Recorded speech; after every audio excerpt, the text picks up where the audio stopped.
This is the Welcome to Humanity podcast with thought leader and transformative psychiatrist, Dr. Fred Moss. This show focuses on the betterment of humanity on a global scale. Each episode will leave you enlightened, inspired, and ready to make an impact in your world. Welcome to the show. Welcome to your life. Welcome to humanity. Here's Dr. Fred. Today we're doing something a little bit different. Back when I was getting started with the podcast a little bit over, I guess almost a year and a half ago, I had a few choice folks who I had in my inner circle who was like so eager to interview some of these folks because they're so spectacular and their contribution to the world is so large.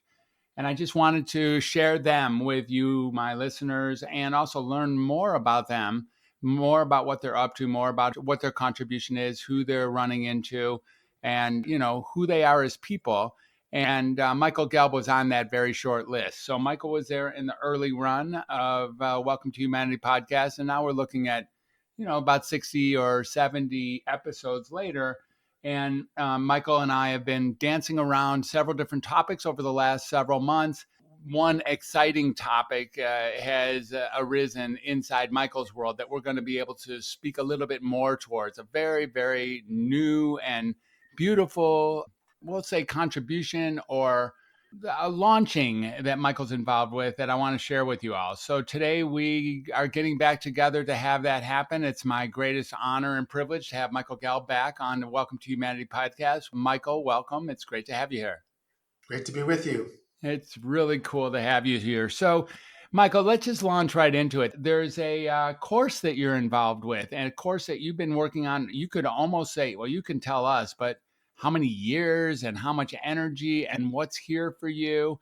And it has to do with this guy who lived a few hundred years ago that you're an aficionado about. You know this man maybe more than anyone walking the face of the earth. Tell us a little bit about this program that you're involved in.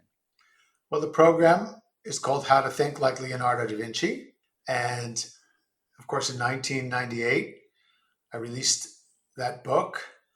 And fortunately, it struck a chord around the world because so many people have Leonardo da Vinci as their hero, their archetype, their avatar, not just for creativity, not just for art, not just for science, but really for the exploration and expression of their full humanity.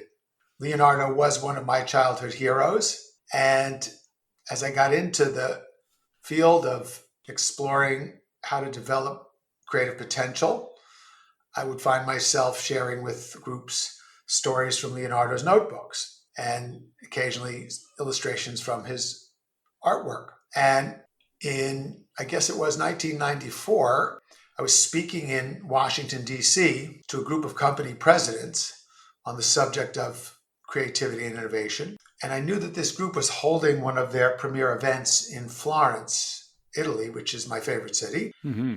And I really wanted to get invited.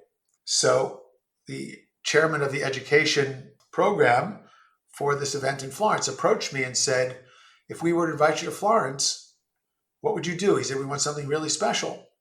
So I spontaneously just said to him, how about How to Think Like Leonardo da Vinci? That just came out of your mouth on a fly, basically. And he said, can you really do that? And I said, sure.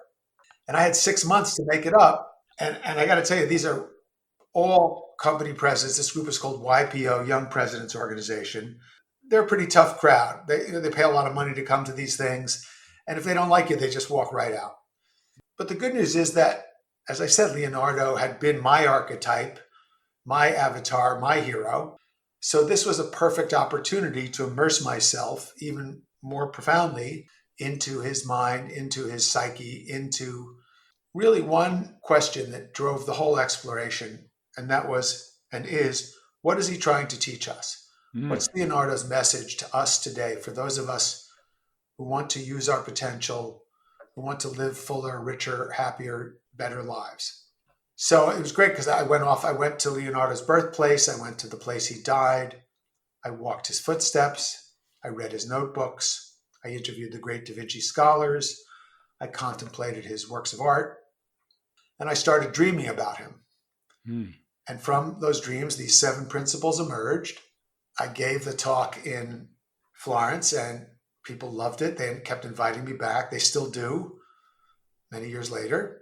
And then in 1998, I released the book, How to Think Like Leonardo. It became a global bestseller, got translated into 25 languages. And since then, it's been by far the main request that clients around the world have. They ring me up or send me an email or a text, and they say, can you teach us how to think like Leonardo? And so this has been driving my work, and I've developed over the years, ever refining the seminar on how to really think like Leonardo. And I've done this in as long as a 3-week immersion with a group of investment bankers.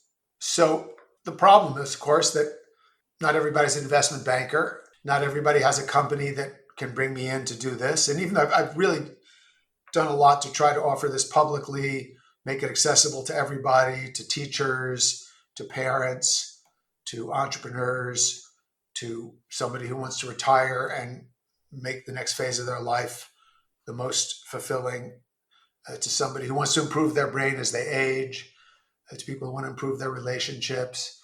So I wanted to make it accessible to a much wider range of people. And that, of course, meant making it a lot more affordable. And thank God we have this amazing technology where we can now take a video self-paced course in your own time on your own device. You can do it on your phone. You can do it on your TV. So yeah, over the last couple of years, with the support of some really fabulous people, basically created the experience of that seminar that you can have in the safety and privacy of your own home or apartment. But you could also take the course and share it with people at work if that's something you wanted to do as well.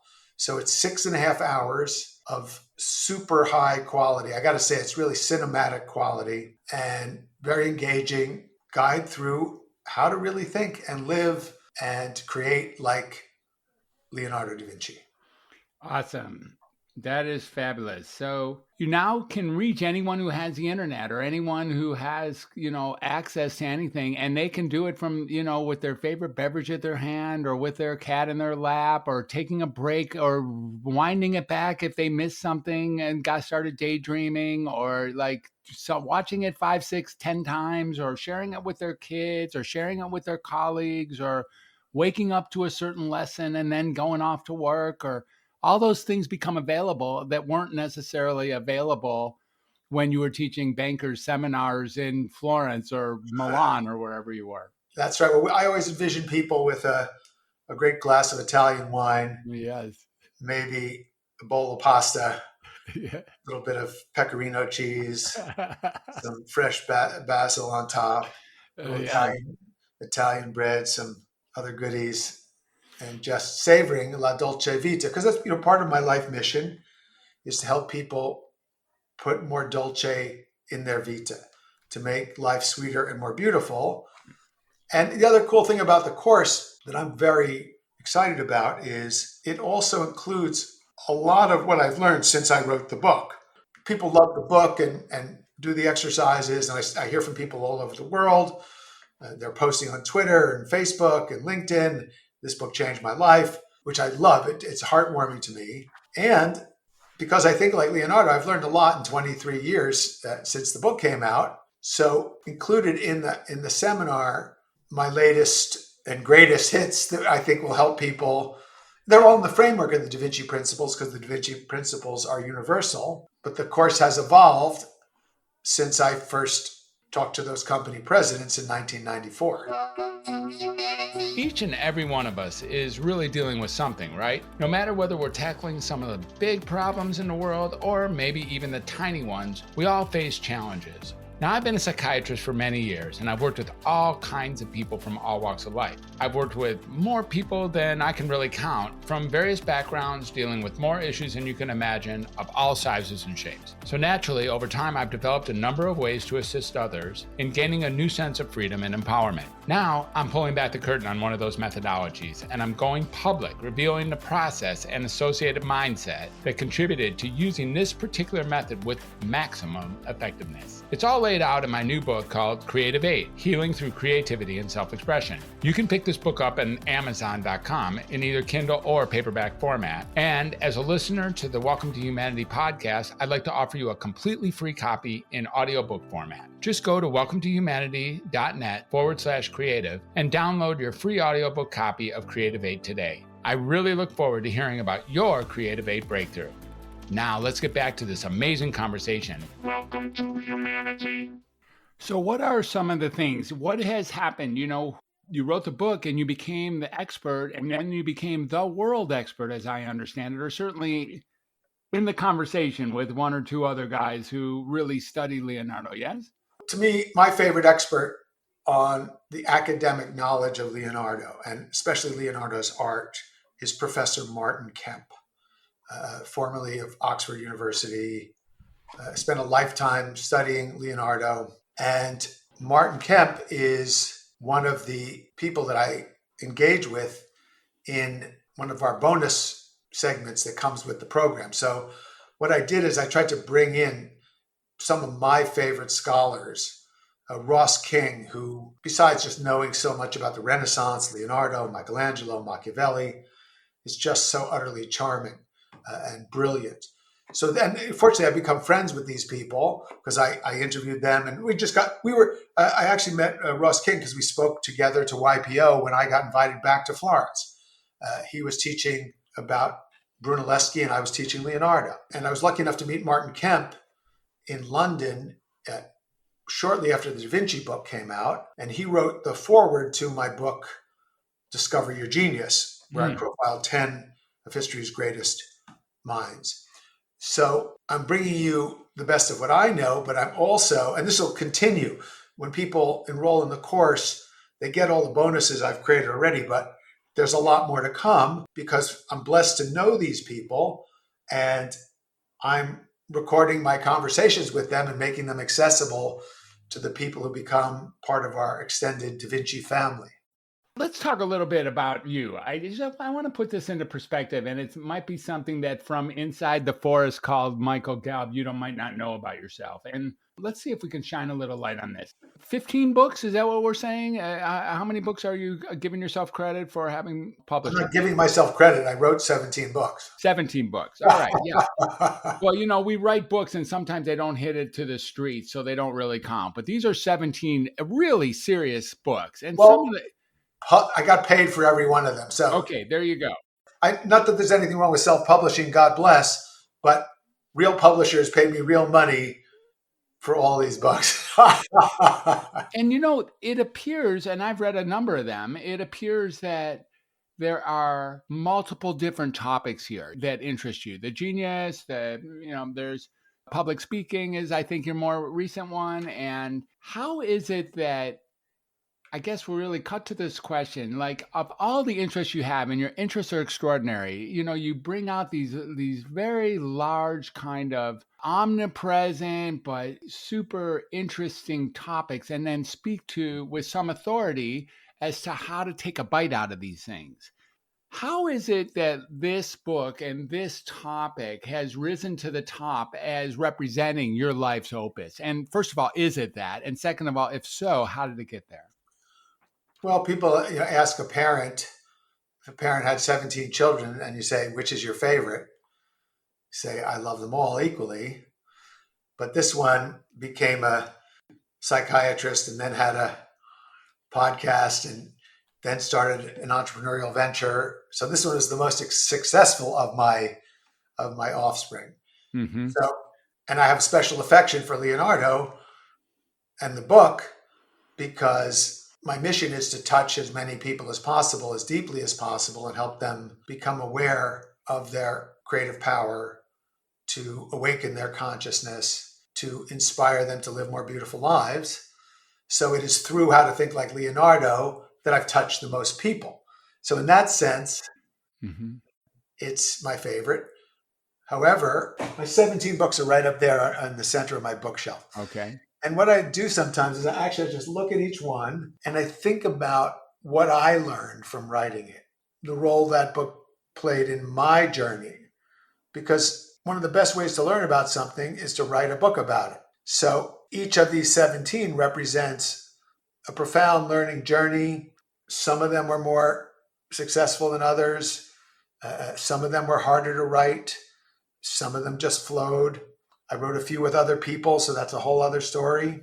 In terms of collaborating, some of those collaborations were challenging, some were amazing. There's each book, and then there's the movie called The Making of that book, which is a big chapter in my life. Each one represents a chapter of life and has enriched my life profoundly because I've learned about all these things I've always been interested in by writing a book and then creating a seminar and then sharing it with other people. Beautiful. Some of the things that I know that are your interests, and it seems to me like it's probably still just scratching at the tip of the iceberg, is, you're a juggler, and, I know that you have a special affection for Alexander technique. You're a martial artist, Aikido master, connoisseur of great food, a connoisseur of bringing pleasure to people, resilience, creativity. There's so many things that when I hear the words, I'm immediately attaching it to one Michael Gelb. Are these ulterior interests, or do they stem perhaps from your love of Leonardo da Vinci? Are you and Leonardo at the base of this? Is there something about your love for Da Vinci that created that pursuit of the things in life that represent excellence? I don't think it's that cause and effect. It's more a simultaneous arising of interests. When we think of Leonardo, we think of a Renaissance individual, the uomo universale, the universal human. When we think about going to a university, the name university comes from the idea of what knowledge is universal. So in that university, we learn the arts, the sciences, we have a whole range of different subjects. And the old idea of a liberal arts education was to be well-rounded and to have an understanding and a real initiation into our different ways of knowing our world and understanding truth, beauty, and goodness. We live now in an age of specialization where people tend to do one or the other, science or art, or humanities as separate, and then to specialize in only one minute area and not to look for relationships and connections outside of that one area. I naturally am a synthesis-oriented thinker. I'm pretty strong analytically and I'm pretty strong practically. We have these three intelligences: analytical, synthesis-oriented, and practical.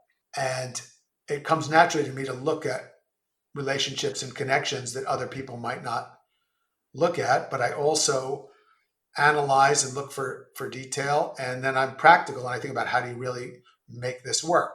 So I was drawn to Leonardo because has all those elements. Maybe if he was weakest on anything, it was the practical, but his balance of art and science is unparalleled in human history. Let me take you off on a little sidetrack on that one. That's a piece of the book that was so impressive for me and a piece of the course. So let's talk a little bit.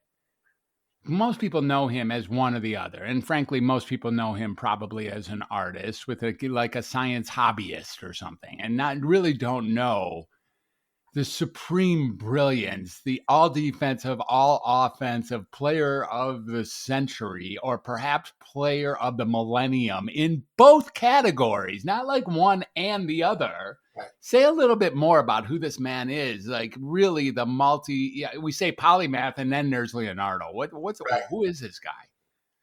he can't really be explained. Yes, for sure. I realize. So some people have speculated he's an alien.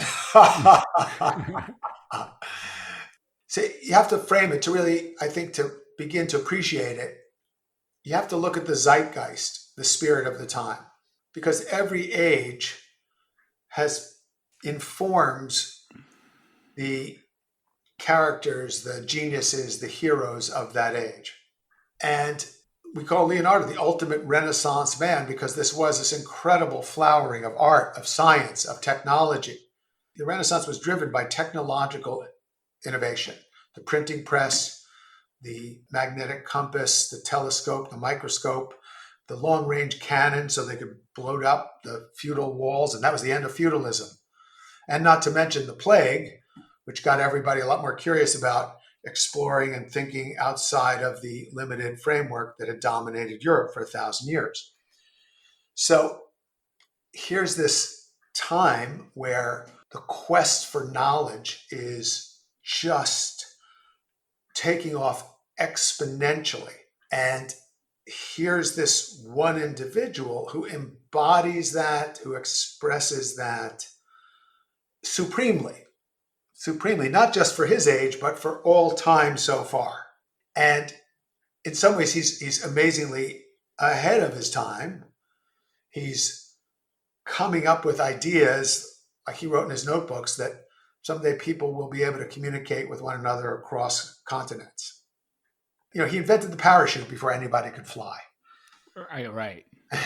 And you're still using the same measurements, right? The same specifications within close enough of a parachute, right? He figured it all out. Amazing. But part of why he is who he is he's created a couple of the most iconic, recognizable works of art in human history. Correct. So, you know, the Mona Lisa is the most recognized painting ever, all around the world. You know, created well over 500 years ago. The Last Supper, you know, one of the handful of greatest works of art ever created. So that visual imagery, there's something about it. It stays in the memory. It's like a mnemonic of Leonardo's genius. But then we see his flying machine. Mm-hmm. And that anybody who sees that flying machine or the wings of one of his gliders and the feeling of the spirit of flight, which taps into this deep yearning everyone has to go beyond their limitations. Or then we see the Vitruvian Man, Leonardo's illustration of divine proportion. We see it on the euro coin. We see it on vitamins. We see it at Pilates and yoga studios. So here's an illustration from Leonardo, over 500 years old, that represents our power and potentiality, our health and our wholeness, which everyone wants. So when we say universal, Leonardo taps in to these universal longings in the human soul for flight, for wholeness, for connection, for beauty. Yeah, flight, wholeness, connection, beauty. What kind of man was he? Like when you ran into him at a local coffee shop in Florence, what might he have been with his neighbors? What might he have been with the people who knew that there was weird Leonardo over there? Yeah, well, first, people tend to be taken aback by just the magnificence of his physical presence. Oh. He was renowned for amazing physique and physical strength, poise and grace in his movement. He was probably a pretty flamboyant dresser. He loved to wear the finest fabrics he could get, you know, very artistic. He was, and this is just recorded by the people who knew him, charming, kind, a good storyteller, liked jokes. Kind of like a consummate human being. Yeah, like a great guy. He was a great guy. You know, great guy. You want to sort of, he's so talented, you want to say like, okay, well, maybe he was a jerk. No, he was a really charming. He played music. He composed poetry. He told stories. He put on parties for his patrons. He was a Renaissance human being, yeah, including that emotional intelligence. I mean, I think on the other hand, In some ways, he was lonely because he had peers, but only in one subject. So you have somebody who could talk to anatomy. He could talk to anatomy to one of his friends. He could talk about drawing to another friend, painting to some others, sculpture to some others, geology to another, mathematics to another. But when it came to the depth and breadth and scope of his knowledge, yeah, there's a loneliness up there, I can imagine, when nobody else is flying that same route with you. Right. Yeah. What about when people now get interested or, now have access to exploring this extraordinary human being and doing so with you as one of the world's leading aficionados, leading experts in the life of Leonardo da Vinci? What can they expect as they approach this course? Do they have to have read the book? Do they have to know something? Or is it okay if they don't? And if it is okay, is entering the course simple and easy? Or how does, if I want to tell my friend, you got to do Michael Gelb's amazing course on Leonardo da Vinci, how do we get them on that conveyor belt? Yeah, it's really easy. Just click on the Genius Mastery website and it takes you through what's in the course and how to sign up for it and get basically a free trial of the course. And we have a couple of bonus things you get just for signing up, whether you buy the course or not. It's amazing how easy it is. Right. And you don't have to have read the book. You could either be somebody who's coach, trainer, therapist, who's done lots of work on yourself, educator, professor, or you could be somebody who's never even thought about this, but suddenly occurred to you, I want more out of life.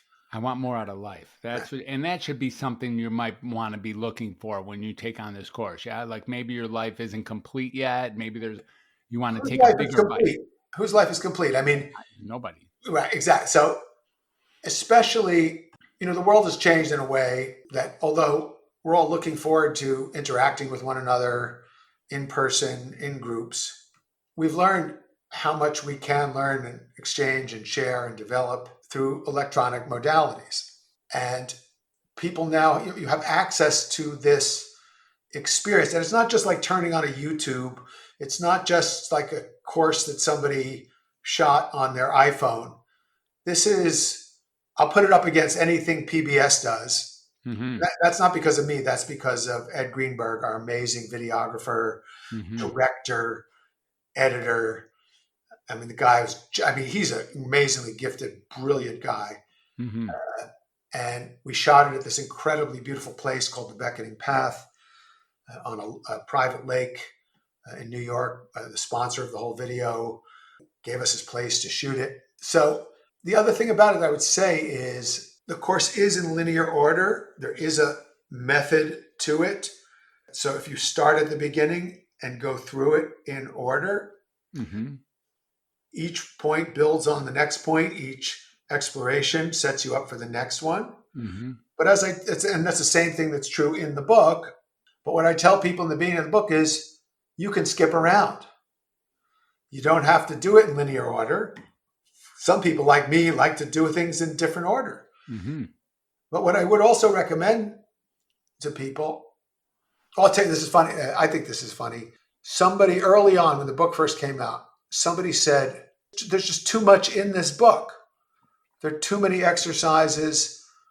He said, I could never get through this if I had a year. And I said to him, actually, I think if you really did it all, it will take you 10 years. So I've come back to my own, not just my own book, but I'll tell you something, this is really cool. This really just happened just the other day.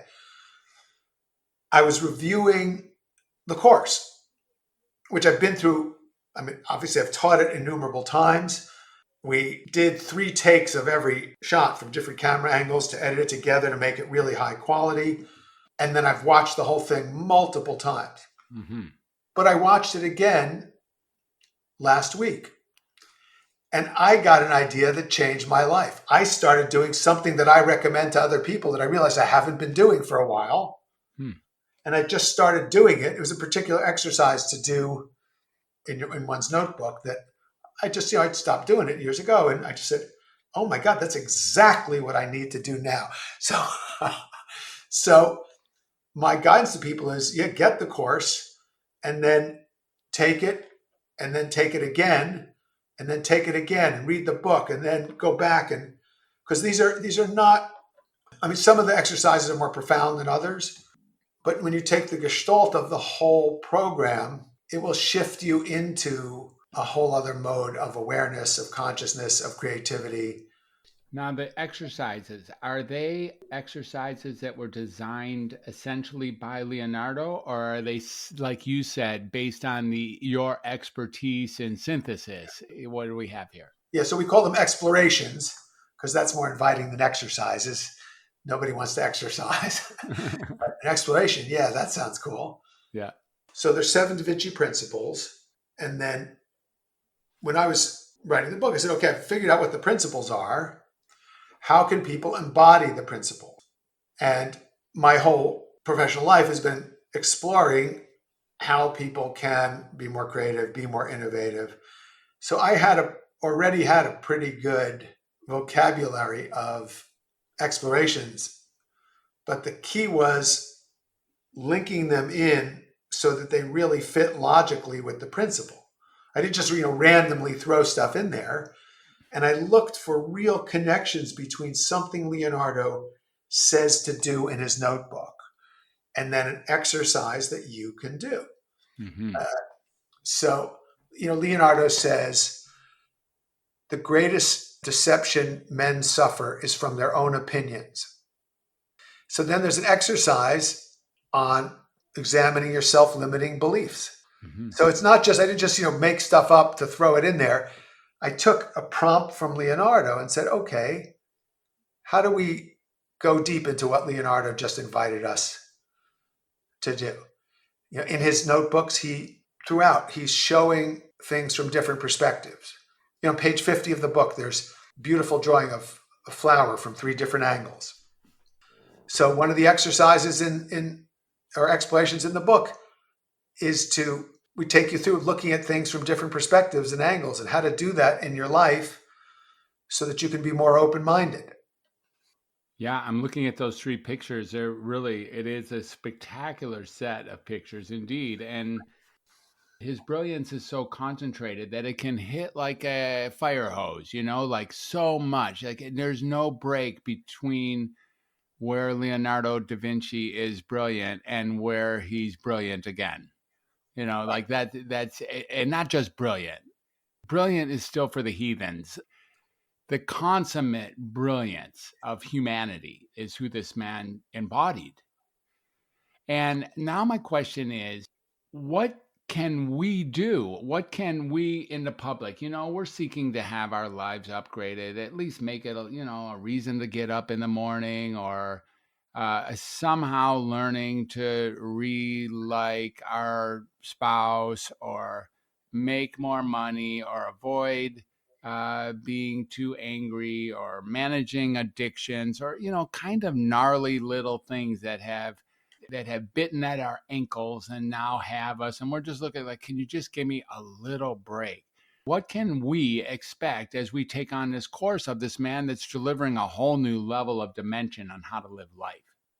Well, I think if you're struggling, if you need inspiration, if you want a shift out of the pressures that we all feel day to day, including me. But part of why I'm going back to my own work is this is it's a difficult time for everybody. Just because I wrote these books doesn't immunize me from the challenges and the suffering of the world. It's a reality every day.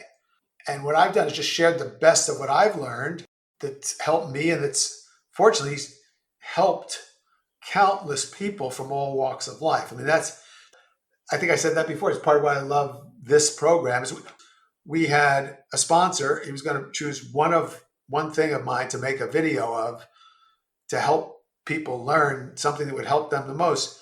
We chose Leonardo because it has the track record of helping the most people around the world, inspiring the most people.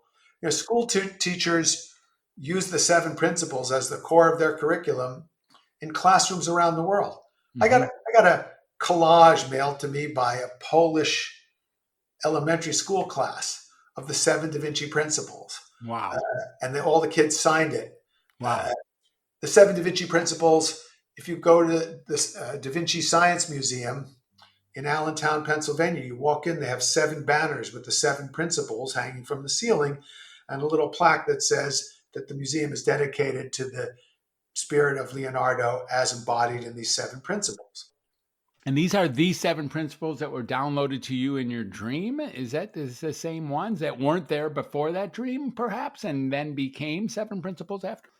I didn't get all 7 all together all at once, but as I was so immersed in Leonardo, I did something that we teach you how to do in the class. I made a mind map of everything that was coming to me, and then I could see on that mind map. I didn't decide that there were going to be 7 principles. I just said, what are the key things? And I still have my yellow highlighter because I do this on paper. I highlighted the key principles. Then I put them in order. And then I consolidated them to be as succinct as possible. And then I consulted with an Italian scholar to make sure that the terms I was using to represent the principles were accurate. And it's funny. I think he said to me, he was an Italian guy. He said something like, how can an American understand Leonardo? Because I have to tell you, I love all the translations of my book, but the one I'm most pleased with is that it's done very well in Italy. Pensare come Leonardo, published by Il Saggiatore. Because to connect with the Italians, so he says to me, how can an American do this? And I said to him, well, look, first of all, my grandmother was Italian. She's the one who introduced me to Leonardo. So I grew up with a feeling for Italian culture, Italian language, Italian food, and the genius of the Renaissance and art.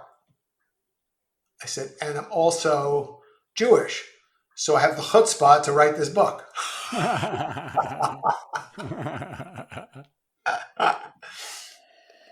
You mentioned that people will get, even if they just scratch the surface, they're going to get a couple free treats on the way through. And I'm aware of 2 of them specifically. Would you like to say something either about creative solving, problem solving, or the creativity, what is it called? Creativity terror that you can speak to? No, so we have this, I think it's gelbquiz.com or. Okay. It's a free quiz where we'll help you figure out what's blocking your creativity. We all need that. And it's just free online. So, go to gelbquiz.com, take the quiz. We'll send you an email. You get a link to the course.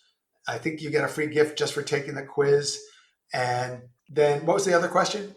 It was like creativity terror and then the 5 steps to creative problem solving. Right. So that's next Wednesday, I think September 8th. There's a 2-hour free masterclass. It's really cool. The guy who's hosting this got the book in 1998 when it first came out.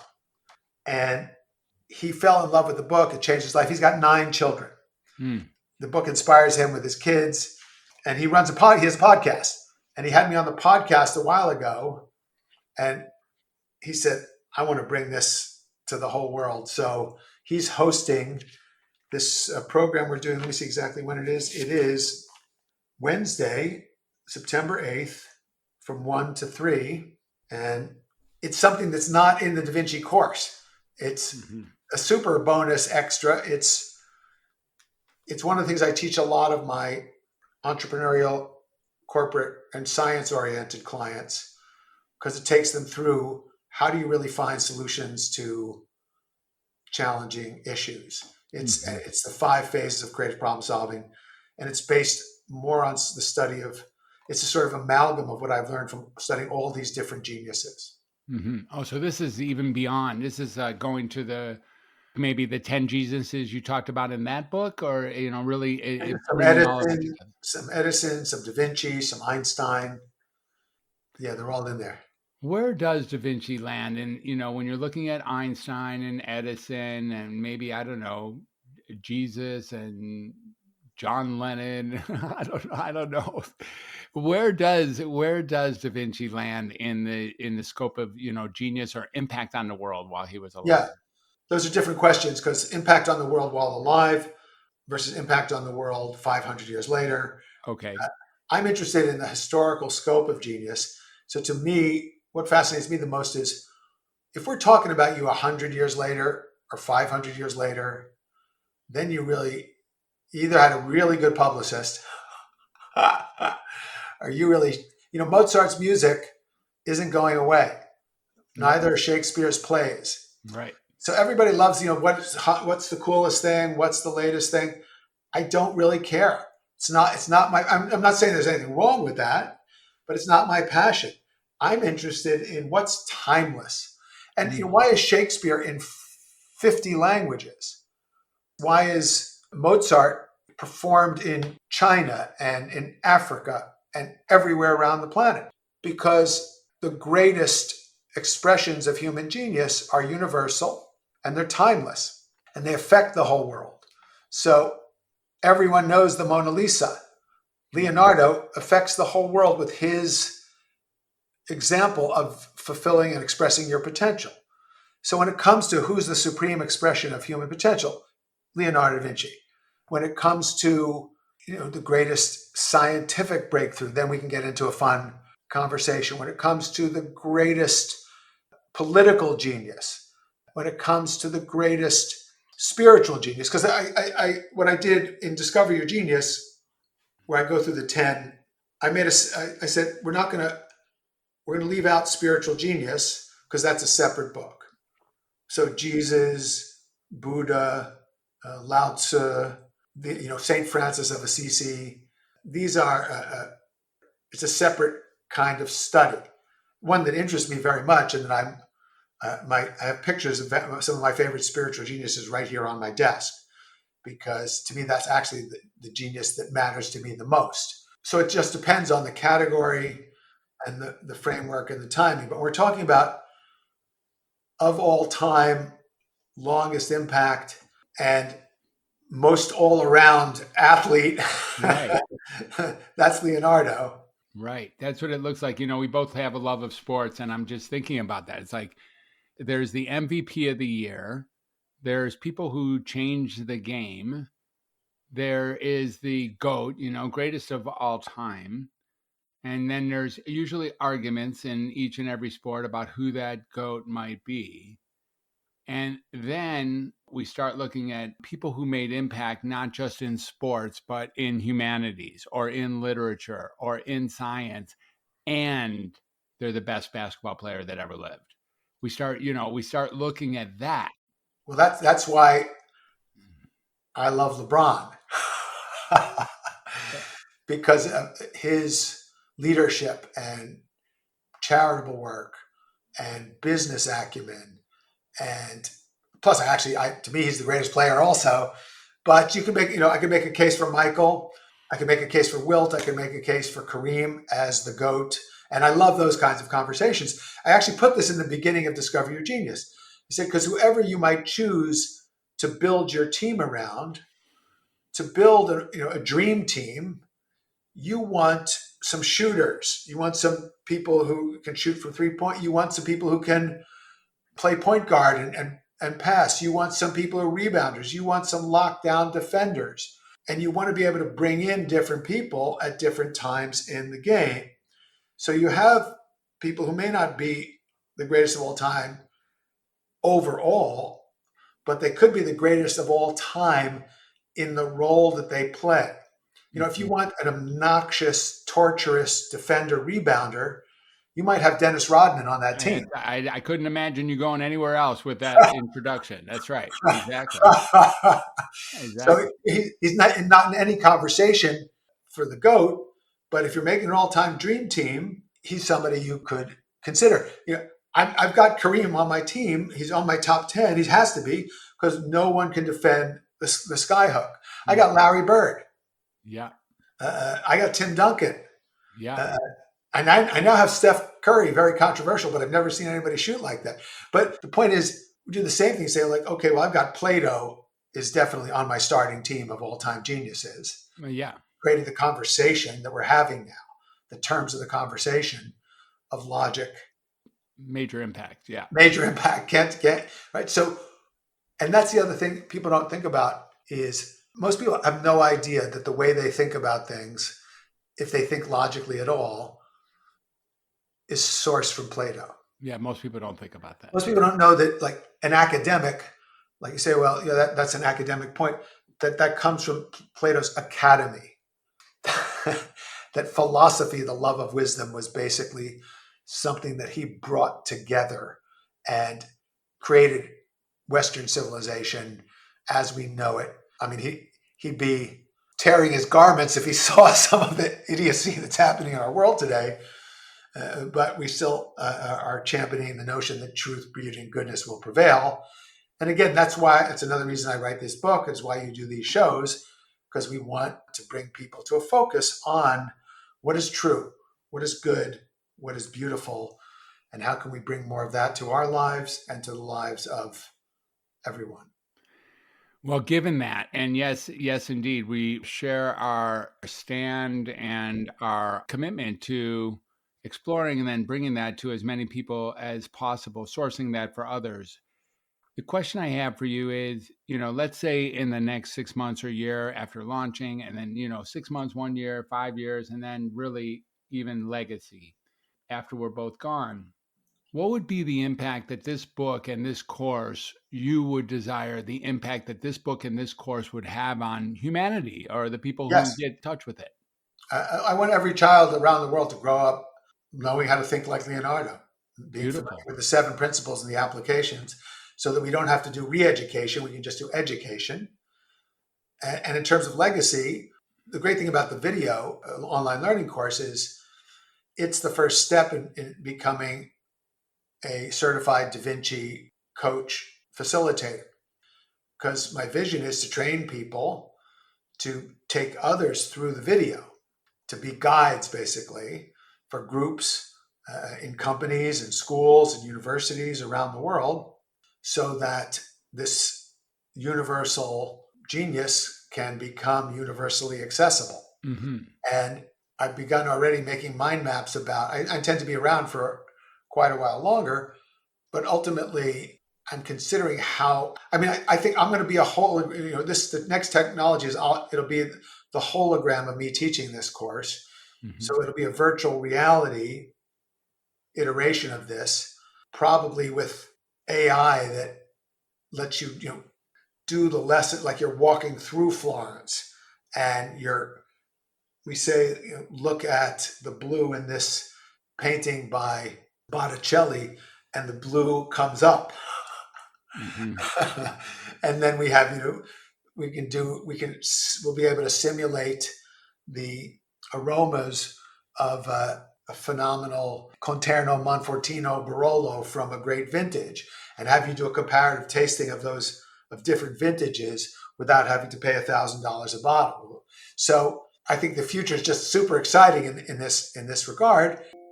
And I want this content in that future for humanity, and maybe through an institution. I teach at a couple of universities.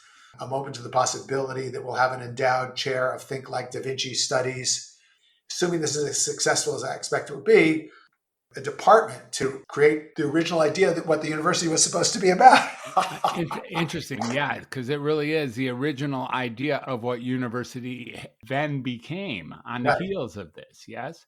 Like when we go to university, we really are paying some respect to really both the men you talked about, but Plato and then Da Vinci. Yes. Plato, definitely. Da Vinci only implicitly. Okay, good. Fair enough. So the course, let's say 365 days from now, it's done what you knew it would do, which is just blow through the ceiling, blow through the sky, blow through the stratosphere. And it's just been remarkably successful. So let's speak that into truth. 1 year from now, is this already a household name? Is it everybody in multiple countries know about this? Or are we looking at an extended long game? Well, that's like when people ask me, people come up to me and say, "Are you famous?" And I say, "Not if you have to ask." That's right. But other people say, "Oh my God, you wrote that book?" And I can't tell you how many times I've met people or talked to people and said, "I have your book next to my bed. That's one of my favorite books of all time." Who knows? The Bhagavad Gita and other great wisdom teachings tell us we can't be attached to the result. The universe takes care of the result. We just put out the energy and the intention, and I brought more energy and intention and just pure love to this project, to How to Think Like Leonardo da Vinci transformational online seminar sponsored by Genius Mastery, more than anything else thus far. That's beautiful. So, all right, I'm sure we're going to have a lot of people that are at least curious, if not completely eager, to just jump right in. And I think you've mentioned a couple times how people would do that and where they can find. It seems like there's a couple entryways to get into this. What do you suggest for somebody who's listening to us, who's interested in not only checking it out, but maybe checking it out, but also maybe just jumping right in and getting a full big. Yeah, if they want to just jump right in, go to geniusmastery.com. Mm-hmm. Okay, and you can sign right up for the course right there, right now, yes? I believe so, yeah. I mean, I'm not the back-end person, so everybody's trying to get me to be more focused on marketing and selling, whatever. I am the Da Vinci guy, but I do want you to get it. I want the people who paid for it to get their money back. That's right. So then we can do more fun stuff. Yeah, geniusmastery.com, gelbquiz.com if you want to take the quiz first. Super cool. Well, that's great, Michael.